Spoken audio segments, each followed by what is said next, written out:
Olá! Hoje a gente vai ver o capítulo número 7 do CCNA 3, que fala sobre o EIGRP. Então o que a gente vai ver nesse capítulo? Nesse capítulo o EIGRP vai ser apresentado. Tá? Então a gente vai ver quais são os recursos básicos, como é que as adjacências são formadas, como é que um roteador ele percebe que tem outro roteador também rodando o EIGRP. Né?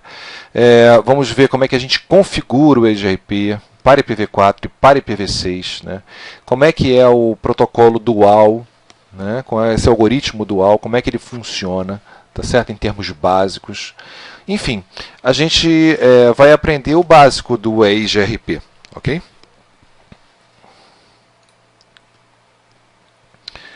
Ok. Uma primeira coisa é contextualizar o EIGRP com relação aos outros protocolos de roteamento dinâmico. Né? O EIGRP é um protocolo classful. Tá? E ele veio substituir, há muito tempo atrás, o IGRP. Mais especificamente, o EIGRP foi lançado em 1992. Tá?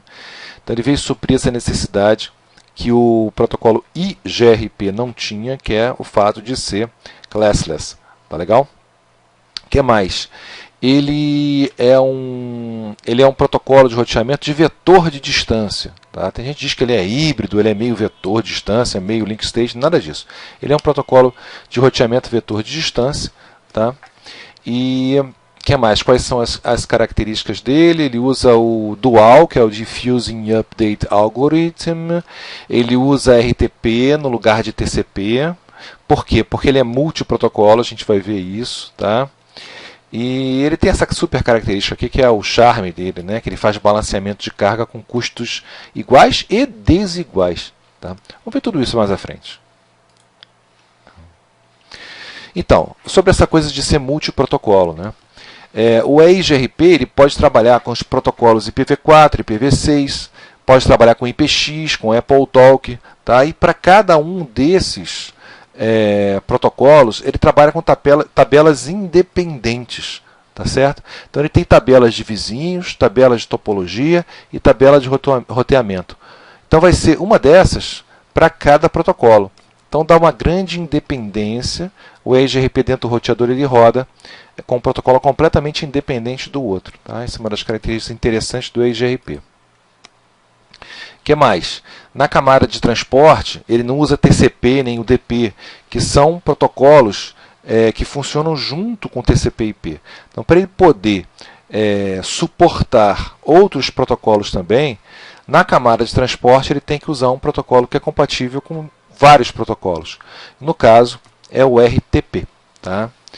Então, o RTP é usado, depois a gente vai ver mais detalhes sobre isso. Né? Então você tem aqui, esse é o modelo de camadas aqui do protocolo EIGRP. Né? Então na camada de aplicação ficam as tabelas, tá vendo? Na camada de transporte fica o RTP.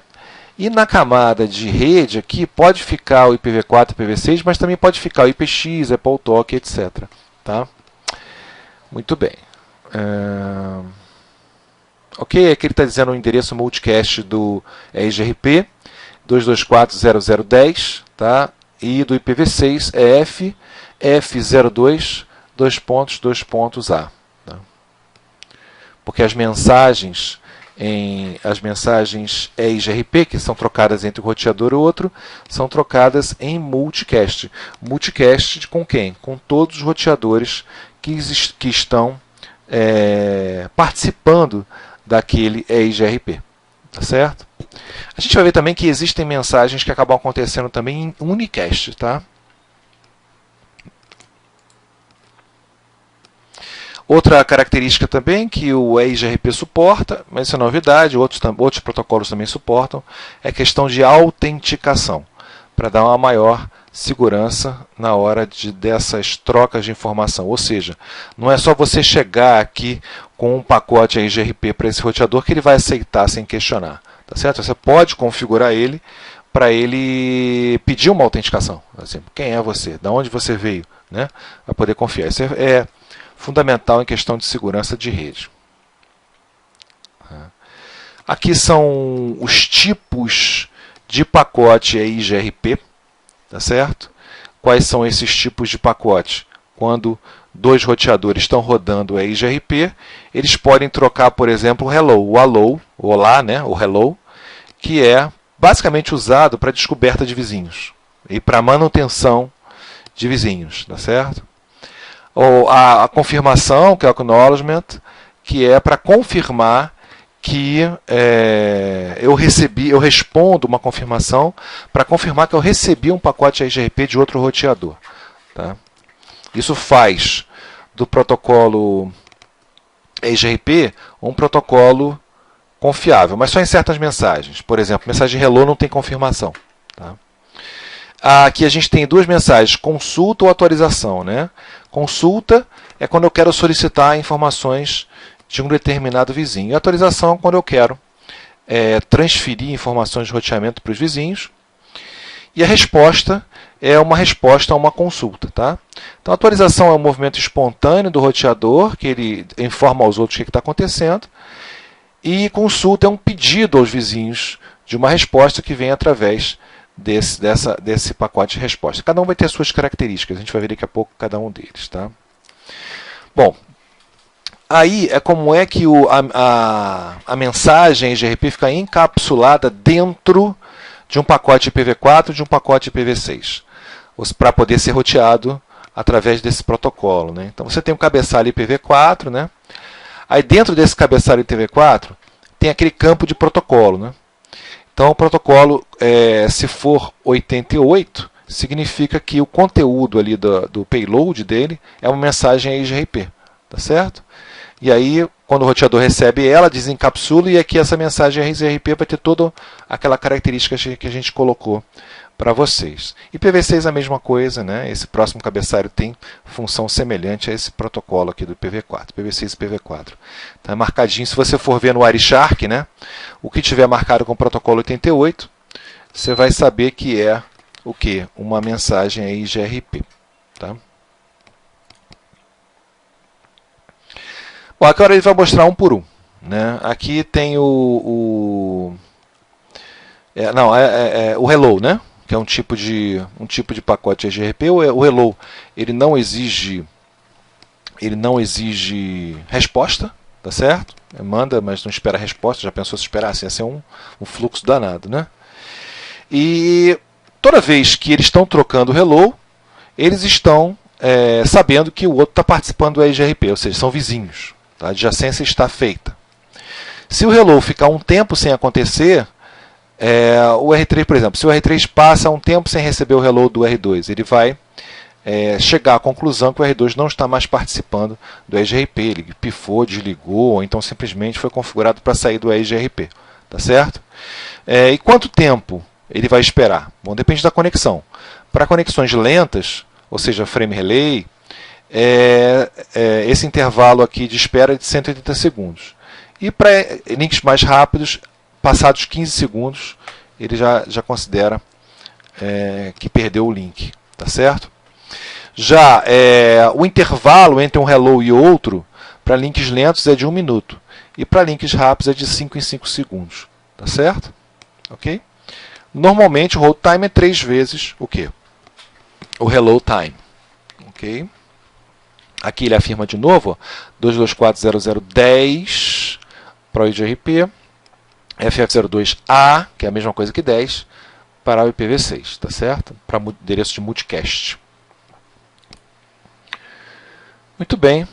O outro tipo de pacote é um tipo de pacote de atualização, tá certo? Então, por exemplo, digamos que o R2 ele tenha perdido um link, um dos links caiu. Né? Então ele tem que avisar imediatamente aos vizinhos. O que ele manda? Ele manda um pacote de atualização. Tá? Esse pacote de atualização, ao contrário do hello, ele exige o quê? Uma confirmação. Ele é confiável. Tá certo? Então ele manda essa atualização, recebe o R1, depois manda assim, olha, recebi. Tá certo? Um acknowledgement, uma confirmação. Tá legal? E o pacote de resposta? Bom, o pacote de resposta, ele vem o quê? Primeiro vem uma consulta. Então, digamos que o R2 ele faça uma consulta R1. Por que ele vai fazer uma consulta? Ele perdeu o link, avisou os outros que perdeu o link. O que ele vai fazer? Ele vai perguntar aos outros se ele conhece algum caminho para chegar no mesmo lugar que ele chegava. Tá certo? Então ele conseguia chegar diretamente a esta rede aqui. Não está conseguindo mais. O que ele vai primeiro fazer? Avisar, né? Olha, perdi o link. Né?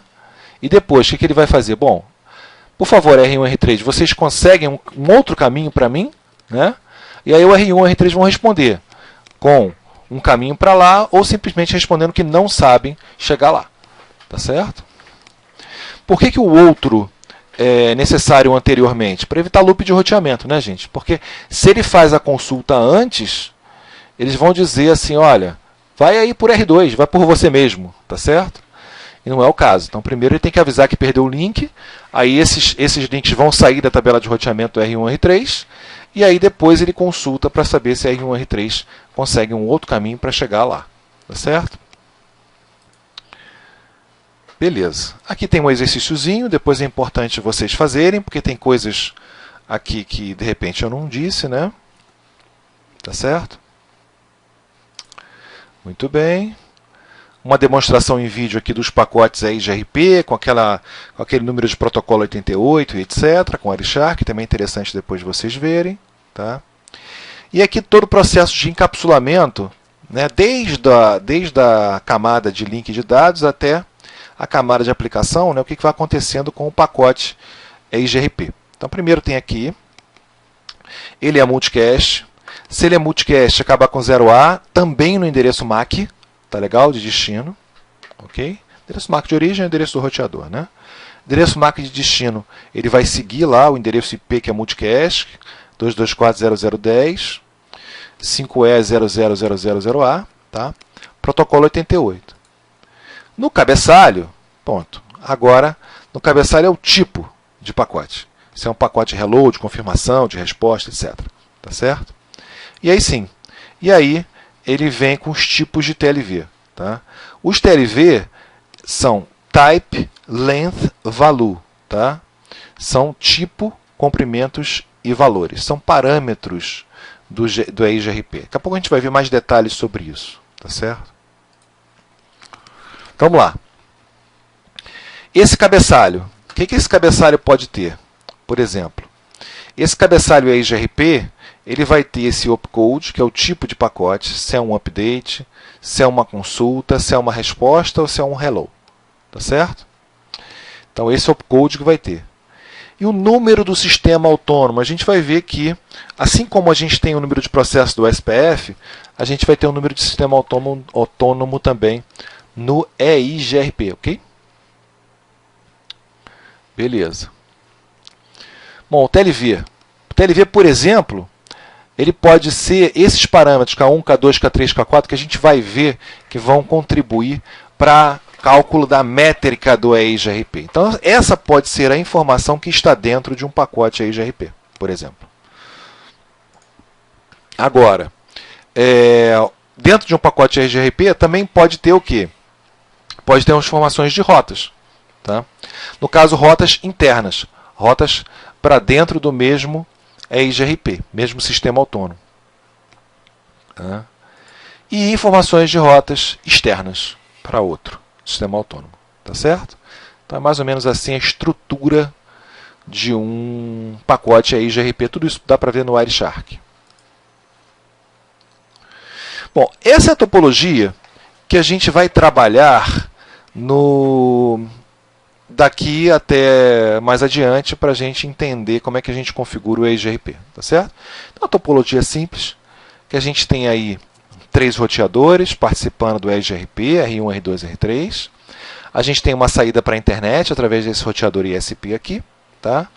E 3 redes diferentes. Aqui a gente tem, na verdade, 3 redes diferentes ligando os roteadores, mais essas 3 redes aqui locais. Tá certo? Então, repara que as redes podem ser discontíguas, não tem problema. Tá certo? Aqui a gente tem um 72.16.1, aqui a gente tem um 92.68.1, tá vendo?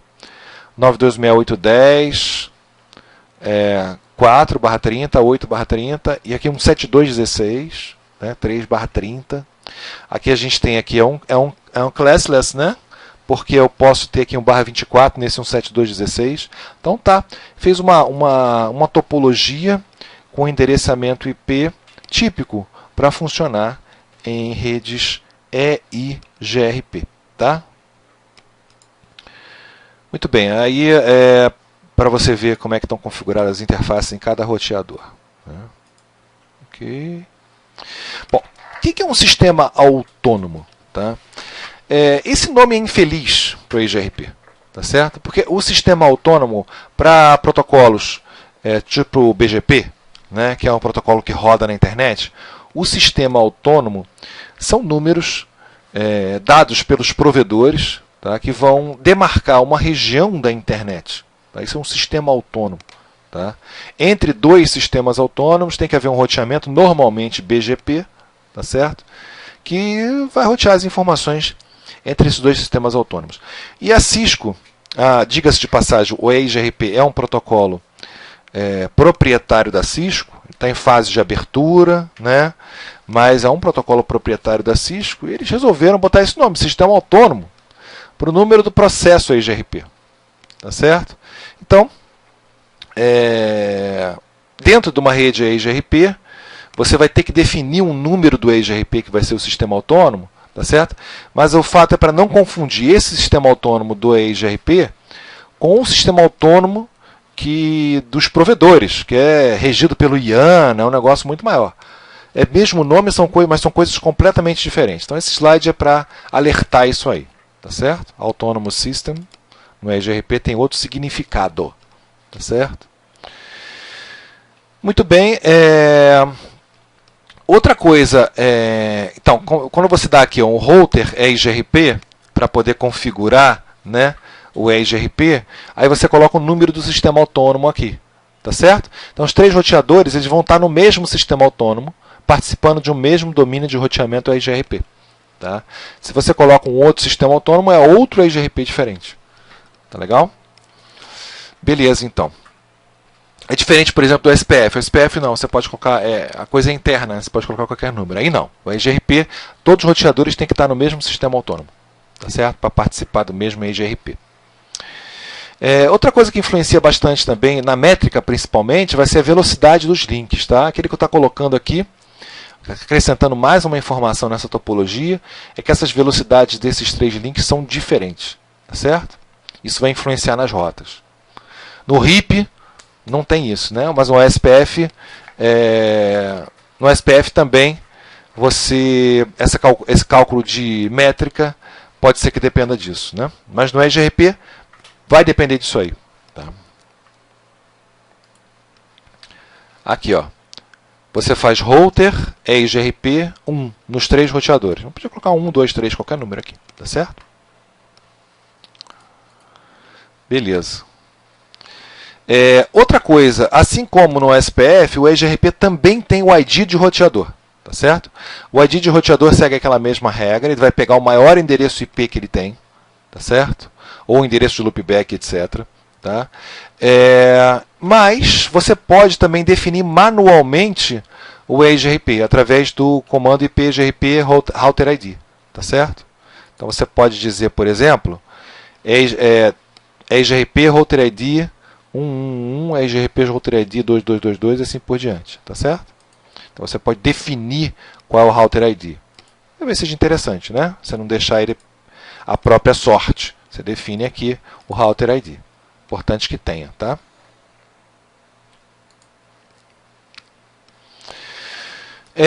Há exemplo do SPF, do RIP, etc. também para você definir as redes do EIGRP, é o comando network, tá certo? Então você dá o comando network, tá? E ele vai propagar o que? Esta rede, tá? Devido a uma herança do IGRP, que era um protocolo classful, né? Quando você coloca network e aí coloca a rede sem a máscara, ele vai pegar a rede ou que está configurada na interface, a mesma máscara que está na interface, tá certo? Ou a máscara classful dele, tá certo? Então no caso aqui ele está pegando a máscara que está na interface. Ó.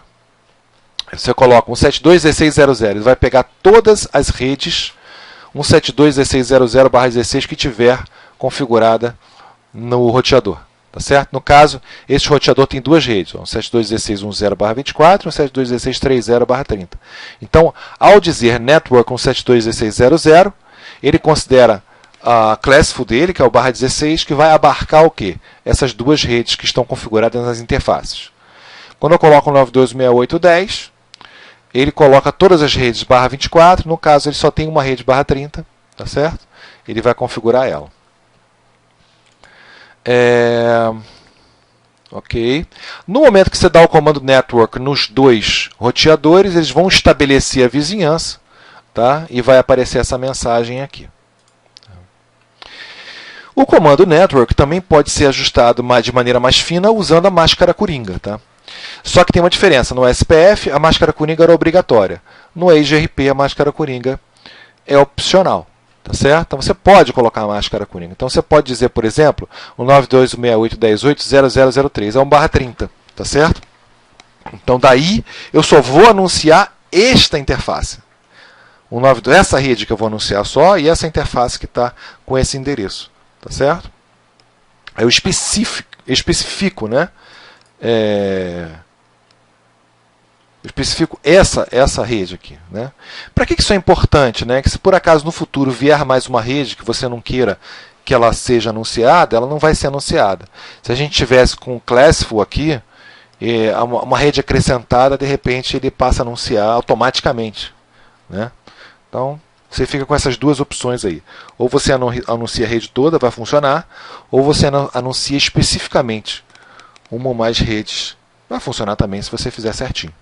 Tá certo? Antes dessas duas opções. Passive Interface também tem no RIP, OSPF, etc. Também tem o Passive Interface, que vocês podem configurar com o mesmo comando. Tá? Passive Interface e a interface que você quer que fique passiva. Tá? A lógica é a mesma do OSPF e do RIP. Tá? Bom, aqui quando eu dou o comando show IP EIGRP neighbors, aparecem os vizinhos. Tá certo? É um comando semelhante ao do SPF, tá legal? Que aparece aí o endereço do vizinho, né? De que interface do meu roteador atual eu estou conectado no vizinho, o hold time e quanto tempo ele está funcionando esse link, né? Bem. Show IP Protocols é o nosso colega de sempre, mostrando várias características aí do protocolo, o número do Autonomous Systems, o Router ID, né, os temporizadores, tá? Tudo direitinho também. O Show IP Protocols também é um bom comando, né? Aqui estão as distâncias administrativas. Tá? A distância administrativa do EIGRP é 90. Tá? Portanto, se estiver rodando o EIGRP ou o SPF, ele vai confiar mais no EIGRP do que no SPF. Tá certo? Porque a Cisco quis assim. Tá legal? Beleza, distância administrativa. Bom, a tabela de roteamento, como é que ela vai ficar? Quando eu dou o show IP route, as entradas EIGRP vão começar com a letra D de dual, que é o algoritmo, tá, do EIGRP, e não é, para não confundir com rota externa, né? Então, colocou letra D, então quando tem letra D, você já sabe que é o EIGRP que está rodando, tá? Aqui vocês estão verificando esse balanceamento de carga aqui, tá certo? Ou seja, no R1, para chegar na rede 192.10.8, pode ir pela 10.6 ou pode ir pela 3.2. No R1. R1. Para chegar no 92.168.10.8, ele pode ir por baixo ou ele pode ir por cima. Tá certo? Tem o mesmo custo aqui, por enquanto, porque ele não configura as velocidades ainda. Tá certo? Então deu balanceamento de carga. Tá? Beleza. Aqui é a mesma coisa. E aqui também. Né? Tá certo? A mesma coisa nos três roteadores show IP route. Tá? Aqui tem um exercíciozinho para configurar o EIGRP. Dar os comandos network. Basicamente é isso. Né? Laboratório. Tá? Agora ele vai mostrar em mais detalhes como é que funciona o estabelecimento de uma vizinhança. Tá certo? Então R1 e R2 você configurou eles lá para EGRP, etc. Ele liga os dois. O que vai acontecer? Bom, primeira coisa, o R1 vai mandar um hello. Tá certo? Podia ser o R2? Podia. Tudo bem. Sei lá, um dos dois vai mandar um hello primeiro. Tá certo? Aí o R1 manda o hello para lá. Tá legal? E aí ele vê aqui, ó, vai acrescentar o R1 na tabela de vizinhos dele. Tá? Como o R1 é novato, tá certo? O que o R2 vai fazer? O R2 vai fazer, olha só, toma aqui as minhas informações de roteamento. Manda um pacote de atualização para lá. Tá certo? E aproveita também para mandar um hello. Por quê? Porque antes desse hello de baixo aqui, a tabela de vizinhos do R2 tem R1. Mas a tabela de vizinhos do R1 não tem o R2. Tá certo? Então, ele vai mandar o hello para lá. E aí pronto, aí os dois vão ficar estabelecidos com a vizinhança. Claro que o R1 depois vai mandar uma atualização para o R2 também, né? Como a gente vai ver agora. Né? Então, o R2 vai mandar um acknowledgement, dizendo que recebeu as atualizações, e vai também mandar as atualizações para lá. Tá? E aí o R2 vai dar um acknowledgement. Tá? A partir daí, a rede a gente pode dizer que vai estar convergida. Tá legal? Pelo menos se forem só esses dois. Né? Beleza. Ok. A convergência vai se dar depois que ele recebe todas essas informações, o algoritmo de dentro de cada um dos roteadores vai comparar as coisas que ele já sabe com as novidades que recebeu, né? E vai atualizar as suas tabelas de roteamento. Tá? Convergência vem quando essas duas tabelas de roteamento estão atualizadas corretamente. Tá certo? Quando as melhores rotas se instalam nas duas tabelas de roteamento dos dois roteadores. Beleza. Né? Aqui um exercíciozinho sobre exatamente a mesma coisa. Né? Bom, falando um pouquinho sobre métrica agora. Tá? A métrica do EIGRP, ela tem, infelizmente, um cálculo complexo. Tá certo? Aqui ele está mostrando de forma bem assim, simplificada como é que é feito esse cálculo. Quando os roteadores trocam as mensagens entre si, eles combinam uns valores para K1, K2, K3, etc. Tá? Esses valores, por padrão, o valor do K1 e K3 vale 1 e o restante vale 0. Tá certo? Então, se tirou da caixa o roteador, colocou lá, configurou o EGRP. Então, a princípio, só duas coisas vão pesar na métrica EGRP. A largura de banda e o atraso. Ambas características da interface. Tá? Então, a métrica ela vai ser calculada simplesmente, quando for assim, K1, que é número 1, né? Vezes a largura de banda mais o atraso. Então, vai acabar sendo a largura de banda mais o atraso. Vocês? Caso haja o K2, o K5 e o K4 estejam diferentes de 0, forem 1, vai entrar também no cálculo a largura de banda, tá certo? No K2, junto com uma coisa nova, que é a carga, que é outra informação que está lá também na interface, tá certo? E vai entrar também a confiabilidade. Tá? Repara, gente, isso é uma coisa muito importante. Tá? Nenhum desses parâmetros ele é obtido ao vivo e a cores da rede. Ou seja, o roteador não chega lá na rede e mede para ver como é que está a confiabilidade do meio, mede para ver como é que está a velocidade do meio, mede para ver a carga do meio. Nada disso. Tudo isso é uma informação estática que existe na interface do próprio roteador. Tá? Então tem valores padrão para isso aí, ou o administrador pode ir lá e configurar ajustar esses valores. Tá? Então, como é que ele faz isso? Ele pega e mede com outro aparelho, um software, alguma coisa, vê que está assim mais ou menos, chega lá e na mão ele põe ali em cada uma das interfaces esses valores aí. Tá certo? Tá? Então a gente vai aprender como é que a gente faz, como é que a gente calcula essa métrica, ou seja, qual é o custo de um caminho EGRP. Bom, a primeira coisa que ele informa aqui é como é que eu mudo esses valores K1, K2, K3, K4 e K5. Normalmente eles vêm assim, ó. K1 é 1, K2 é 0, K3 é 1, K4 é 0, K5 é 0. Então, você pode chegar por aqui com esse comando e mudar esses valores. Tá? No Show IP Protocols aparecem esses valores. Tá? Bom, aí os parâmetros que vão entrar nesse cálculo eles estão na interface. Tá? Aqui a gente tem aqui o bandwidth, que é a largura de banda, o delay, que é o atraso, tá certo? A confiabilidade, que é esse reliability, e a carga, tá certo? Tanto de transmissão quanto de recepção, tá certo? Mesma coisa numa interface giga também.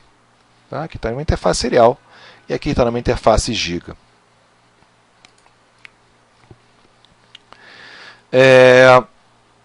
No caso aqui, ó, é uma boa prática. Se eu sei que esse link é de 64K, é uma boa prática eu entrar na interface e mudar o bandwidth dela. Tá? Se eu não fizer nada, a interface vem com a velocidade de fábrica. Tá certo? 2 MB, 1,5 MB normalmente. Tá certo? Então, se eu peguei na hora de comprar o link, eu aluguei um link de 64K, é uma boa prática eu chegar na interface e dizer que ela tem 64K. Não esperem que ela detecte automaticamente isso. Eu tenho que fazer isso na mão. Tá legal? Mesma coisa nas outras interfaces, tá certo? Nos outros roteadores, fazer a mesma coisa. Claro, se eu faço em um, tem que fazer em outro, senão vai babar o meu negócio, né? E aqui, quando eu dou o show interface de novo, vai aparecer a mudança. Tá legal? Bom, com relação ao atraso, é uma tabela que tem, tá certo? Cada tipo de interface tem um atraso, um valor para delay, tá certo? Esse é o valor aí tabelado. Não tem o que mudar, tá certo? Tá ali na tabelinha.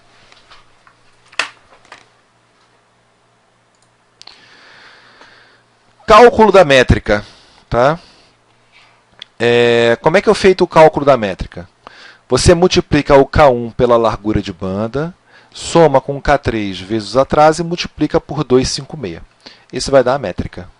Tá certo? Só que não é bem assim. Tá legal? Na prática, eu tenho que dividir esse fator aqui, 10 milhões, tá? É que eu tô levando em conta uma base de 10 mega para mim.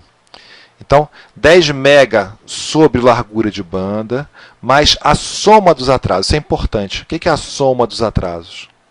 A soma dos atrasos se eu passo por várias interfaces de roteadores, eu tenho que somar todos os atrasos. Tá certo? Essa largura de banda que eu pego é a menor que tiver. Tá certo? É a menor que tiver. Se eu tenho um caminho que passa, por exemplo, por 1 mega, outro meio mega, outro 64K, eu vou pegar nesse cálculo aqui e botar o 64K. Já por atraso, eu vou somar os atrasos. Certo? Multiplica por 256 e dá esse valor lindo aqui. Ó.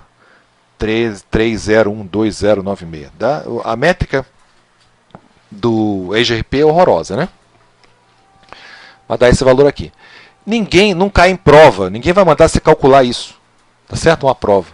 Tá? Você tem que simplesmente olhar esse valor e saber de onde veio e saber que mudando os parâmetros você manda. Quanto mais rápido, menor vai ficar isso aqui. Por isso está inversamente proporcional. Tá vendo? E quanto menos atraso tiver, menor vai ficar esse valor aqui. Quanto menor a métrica, melhor o caminho. Tá certo, gente? A métrica é como se fosse um custo. Quanto mais caro for, pior o caminho. Tá certo? Então é isso. Aqui está um exemplo de métrica, como é que você calcula na prática, né? Ele vai assim, ó, 10.000 sobre 1024 dá isso, né? Aí depois ele vê o delay, somando os delay dá 20.000 mais 10, dividido por 10, dá 2001. E aí ele joga na fórmula, né, para calcular isso aqui. Ok? Depois, se vocês quiserem fazer com calma, isso é só uma questão matemática, né? Aqui tem um exercício sobre isso, 3 na verdade. Tá? Muito bem. Agora ele fala do dual. Tá? O que é o dual? Dual é um algoritmo, tá? Que é um algoritmo proprietário aí do EIGRP, tá? Que vai, no final das contas, ele vai fazer com que haja caminhos sem loop, tá certo? O que mais? Que haja caminhos de backup, também sem loop. E mais, esse caminho de backup vai permitir o quê? Que caso um link caia, por exemplo, esse backup entra em ação imediatamente, sem precisar recalcular. Tá? Isso faz do EIGRP ser um protocolo de convergência super rápido, apesar de ser vetor de distância. Tá certo? Então esse é o segredo do EIGRP, são as rotas de backup. Então o EIGRP é um protocolo rapidinho. Tá? Então, a convergência rápida, né? E o mínimo de uso de largura de banda com atualizações limitadas. Tá? Assim como o EIGRP, diferentemente do RIP, né?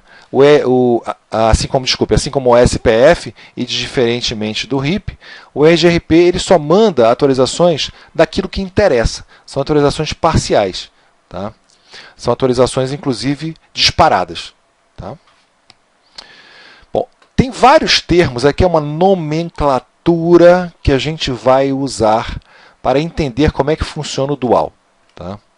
Na verdade, a parte assim mais elaborada de entender são como é que são formados esses caminhos de backup aqui, que isso que é a alma do negócio. Tá?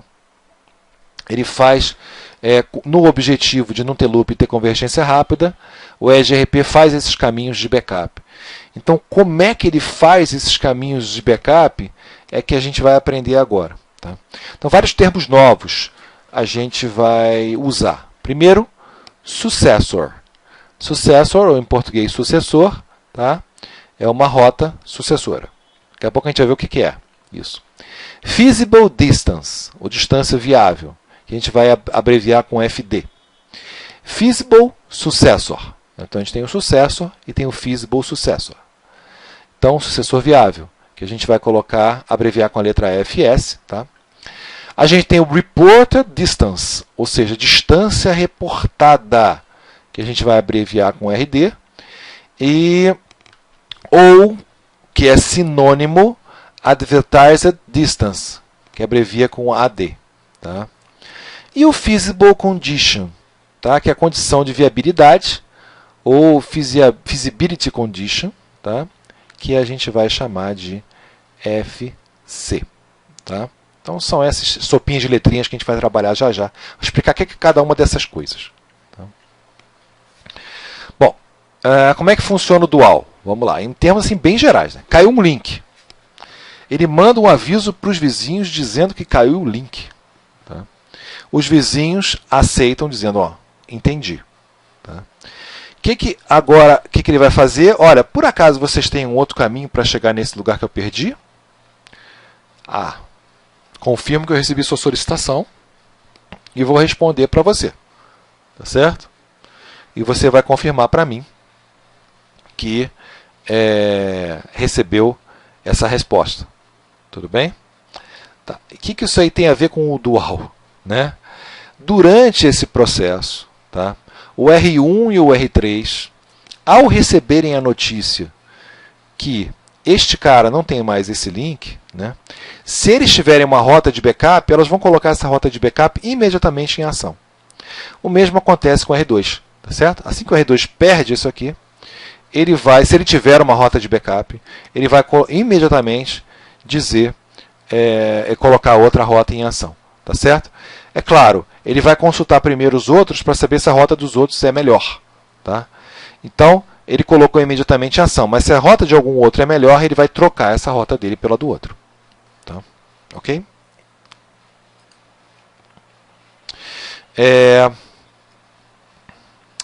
Muito bem. O que é sucessor? Tá? O sucessor de uma rota é o próximo salto. Tá certo? Então, para chegar na 192.168.1.0, tá certo? O sucessor de R2 para chegar aqui é o R3. Tá certo? Então, esta rota é a rota que atualmente está em vigor. Ele não vai dar essa volta por aqui para chegar nessa rede. Tá? Ele vai direto por aqui. Tudo bem? Muito bem. Como eu falei para vocês, para chegar nessa mesma rede, o R2 também pode vir por esse outro caminho alternativo. Certo? Bom, esse outro caminho alternativo, ele pode ser o quê? Um sucessor viável. Tá legal? Bom, porque ele pode ser, ele não é automaticamente um sucessor viável. Tá? Ele só vai ser um sucessor viável se esta rota aqui não oferecer perigo de loop. Tá legal? Daqui a pouco a gente vai ver isso. Ele tem como saber isso de uma maneira super simples. A gente vai ver isso. Tá? Então, aqui na tabela de topologia do R2, tem aqui escrito quem é o sucessor. E se por acaso esse aqui for um sucessor viável, tem escrito aqui também que esse é um sucessor viável. Tá? Então, nesse slide, o que a gente precisa entender? O que é o sucessor, o que é o sucessor viável? O sucessor é a rota que ele está usando agora. Tá certo? E o sucessor viável é uma rota alternativa para o mesmo local. Ok? A distância viável, tá? A distância viável é métrica, tá? Até aquela rede, né? Então, quanto de métrica tem para chegar até essa rede aqui? É o feasible distance. Tudo bem? Quando a gente dá um show IP-Route, aparece tanto o feasible distance, quanto também o sucessor, que é o próximo salto. Tá certo? O 92.168.10.10. Quem é o 92.168.10.10? É o router ID do R3. Tá? O router ID do R3. Tudo bem? Então ele vai por aqui.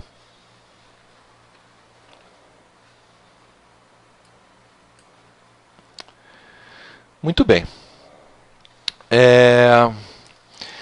Condição de viabilidade. Ou seja, como é que ele vai testar se essa rota aqui é uma rota viável?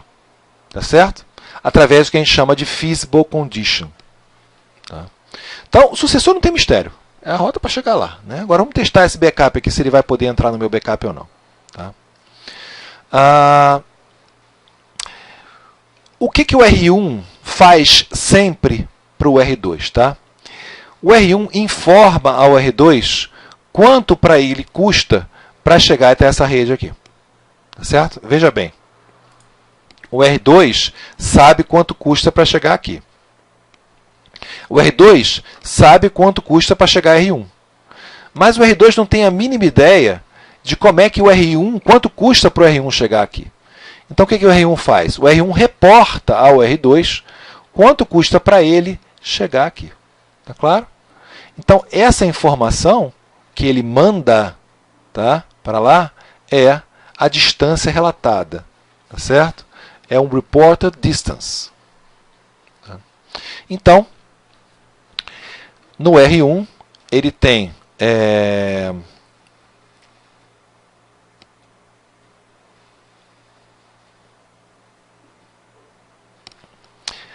ele tem a distância para ele chegar até o R1, que ele vai somar com a distância relatada por R1 para chegar a R2. Tá? Então, o R2, para chegar no R1, ele tem essa distância aqui. Tá? E, no caso, o R1, para chegar ao R2, tem essa distância aqui. Tudo bem? Então, o que ele vai fazer? Se por acaso este link cair, né, a distância para ele chegar lá vai ser a soma da distância para chegar no R1 mais a distância para chegar no R3. Tá? Ele vai comparar, para saber se essa distância, se esse sucessor é viável ou não, tá? Ele vai comparar isto aqui, tá, com o valor que ele tinha inicialmente, tá? Para saber se essa distância é viável ou não. Vamos ver como é que ele vai fazer isso. Tá? Ele vai fazer isso através da tabela de topologia. Quando ele lista a tabela de topologia, vão aparecer essas duas distâncias. Tá? Então, show IP GRP topology. Então, eu tenho, por exemplo, para chegar na rede 192.168.1.0, tá? Eu tenho aqui, ou eu vou por aqui, com essa distância, 30.000, ou eu vou por aqui com essa distância 410 mil. Tá? Essa distância que está aqui do ladinho é a distância reportada por R2 para R1. Tá certo? Se essa distância reportada for menor do que a distância que ele já tem, tá? Ele vai instalar isso aqui como sendo uma rota de backup, ou seja, como um sucessor viável. Então, voltando para a figura anterior, né? Só para explicar novamente isso aqui. Tá? Esse é um sucessor. Tá? Digamos que eu gasto 10 para chegar lá. O R1 diz que gasta 9 para chegar lá. Beleza. Se o R1 gasta 9, ele é melhor do que eu. Se ele é melhor do que eu, ele vai ser um sucessor viável. Tá certo? Agora, se eu gasto 10 para chegar lá e o R1 gasta 12 para chegar lá, ele não vai ser um sucessor viável. Tá? O que está por trás disso? Por trás disso tem um possível loop. Tá certo? Por que um possível loop? Eu gasto 10 para chegar lá. O R1 diz que gasta 12. Né? Quem me garante que ele não gasta 12? Porque ele tem 2 para chegar até a mim e mais os meus 10. Tá certo? Então, se ele tem uma distância relatada maior que a minha distância de sucessor, ele pode estar configurado para chegar no mesmo lugar através de mim mesmo. Então, se eu por acaso instalasse essa rota como sendo um sucessor viável, corria o risco de eu mandar um pacote para lá e ele mandar de volta para mim, eu mandar para lá e ele mandar de volta para mim, eu mandar para lá e ele cair um loop aqui. Tá certo? Então, um vizinho só é um sucessor viável para um determinado local se a distância que ele relata é menor que a distância que eu tenho atualmente para chegar lá. A regra é essa. Certo? E aí, ele vai ser instalado como sucessor viável e vai entrar em ação imediatamente caso esse meu caminho caia. Tá certo? Então é isso aí.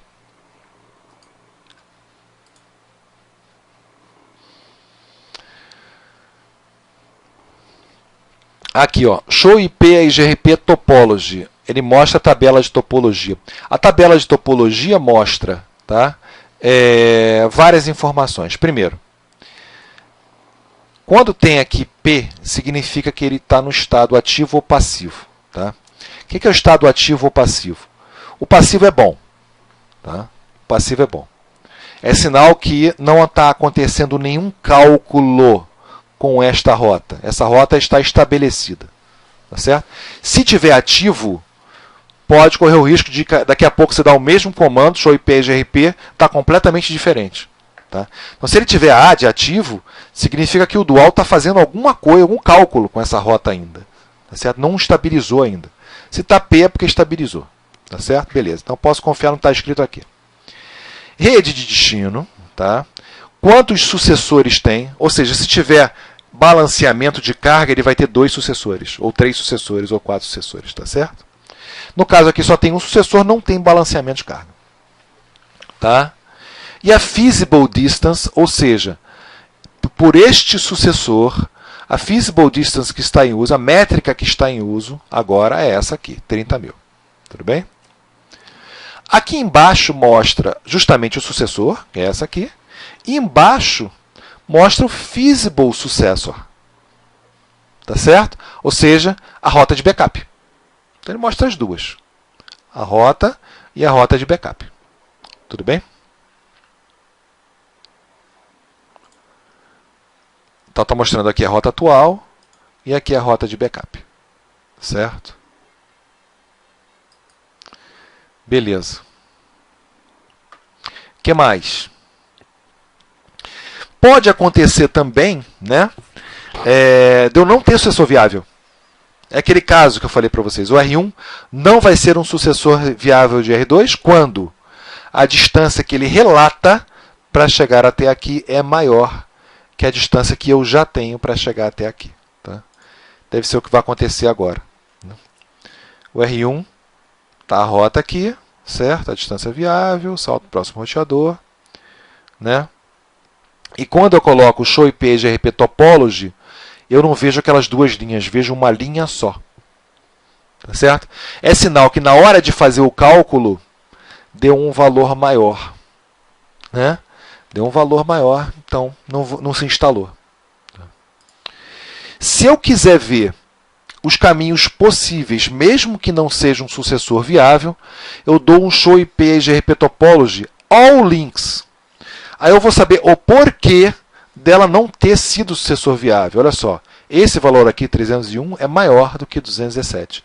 Então, essa linha de baixo aqui não vai poder ser um sucessor viável. Tá? Todos esses testes vocês podem fazer nos exercícios com Packet Tracer, mudando o bandwidth. Né? Quando eu mudo o bandwidth, eu mudo essa métrica. Né? E aí um sucessor viável agora, que é com um bandwidth, não vai ser mais sucessor viável se eu mudo o bandwidth, por exemplo. Tá certo? Eu faço o caminho ficar mais longo, né? mais custoso, na verdade. Não é mais longo, é mais custoso. Né? E aqui tem aqui um exercício para você saber se é um sucessor viável ou não através do show IP EGRP Topology. Aqui ele mostra a máquina de estado finito do dual, tá? FSM. O FSM é mais ou menos o processo, né, que acontece por trás do dual. Então aqui tem um diagrama simplificado de decisão. Tá? Digamos que a conectividade foi perdida, tá? Para o sucessor. O que ele vai fazer? Se tiver um sucessor viável instalado, pronto, ele não faz nada, ele não faz cálculo nenhum, já promove ele a sucessor. Quando promove ele a sucessor, esse sucessor entra na tabela de roteamento. Tá certo?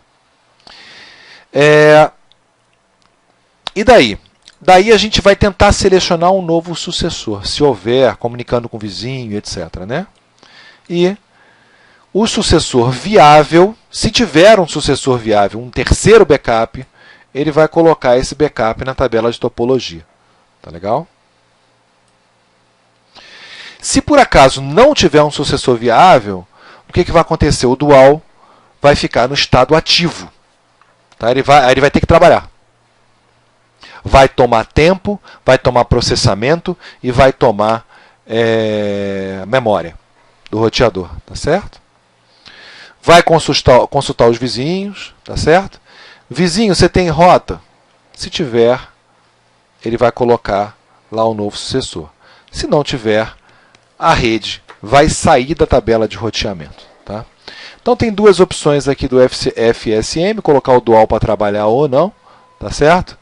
Se tiver uma rota de backup, ele rapidinho resolve o problema, senão ele vai precisar consultar os vizinhos. Ok? Para ver o FSM trabalhando, debug EGRP FSM. Tá? Aqui, ele vai mostrar o passo a passo. Né? Aqui tinha um sucessor. Caiu esse link. O que ele vai fazer? Ele vai olhar a tabela de topologia e vai ver que tinha um sucessor viável. O que ele vai fazer? Debug EGRP FSM. Vai mostrar, ó, acha um sucessor viável, achou, removeu esse e instalou o outro. Acabou a história. Tá certo? Quando eu dou show IP route, está lá a nova rota. Ok? Show IP EGRP Topology, está lá a nova rota. Como não tem nenhum terceiro sucessor viável, não vai ter aqui. Certo? Beleza. Sem sucessor viável, né, o que vai acontecer é que o destino ele vai procurar, não vai achar, vai remover a rota e ele vai consultar o vizinho para instalar a rota do vizinho. Tá certo? Tudo isso aqui é consulta. Né? Instalou a rota pelo vizinho, mas tendo que consultar antes.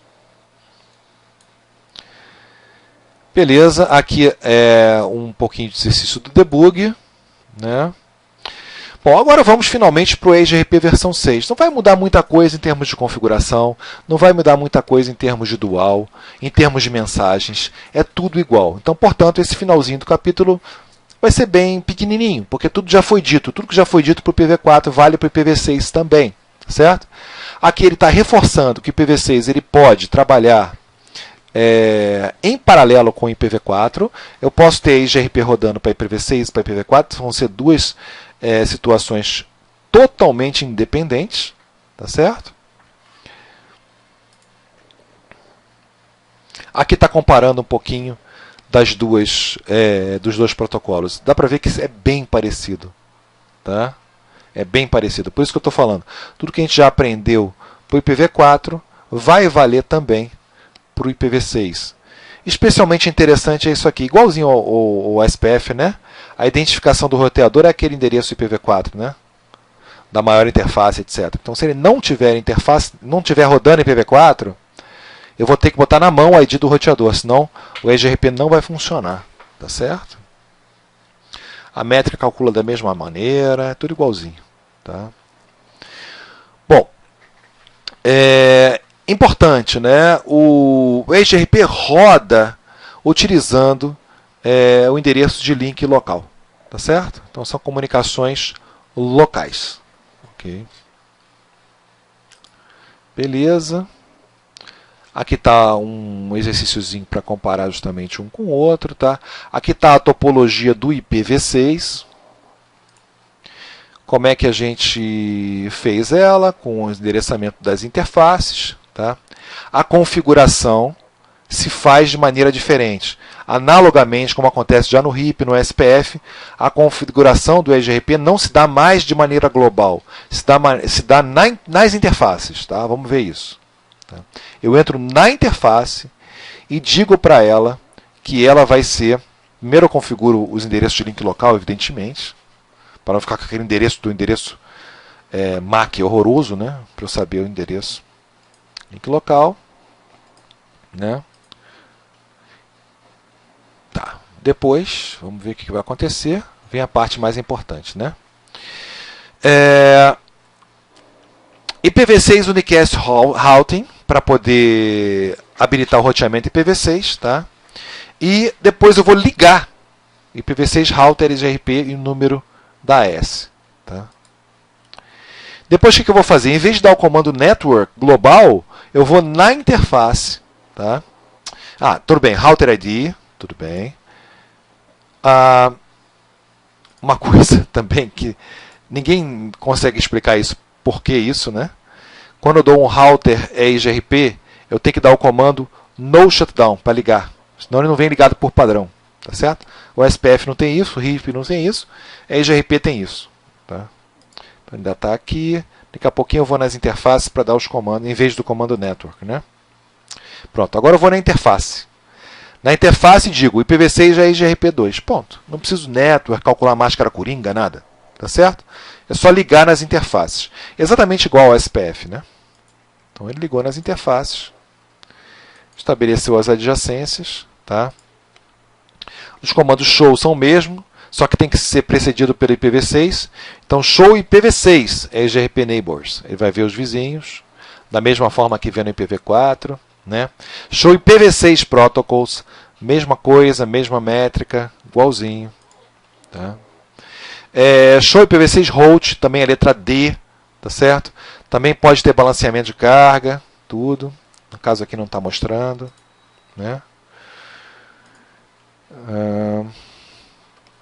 Ok, aqui tem um balanceamento de cargazinho aqui, tá vendo? Repara que é usado os endereços de link local, tá? Para os próximos saltos, ok? Configuração do EGRP no IPv6. Tá? Um laboratóriozinho. E assim a gente termina esse capítulo. Ok? Beleza? Façam aí o packet tracer do capítulo. Tá certo? Geralmente vem no final do capítulo. Tá certo? Aqui não tem uma atividade, só tem os packet tracers no meio dos capítulos, né? Façam esses packet tracers dos meios do capítulo para configurar tanto o IPv4 quanto o IPv6 ou a EGRP. Ok? Obrigado, é isso aí.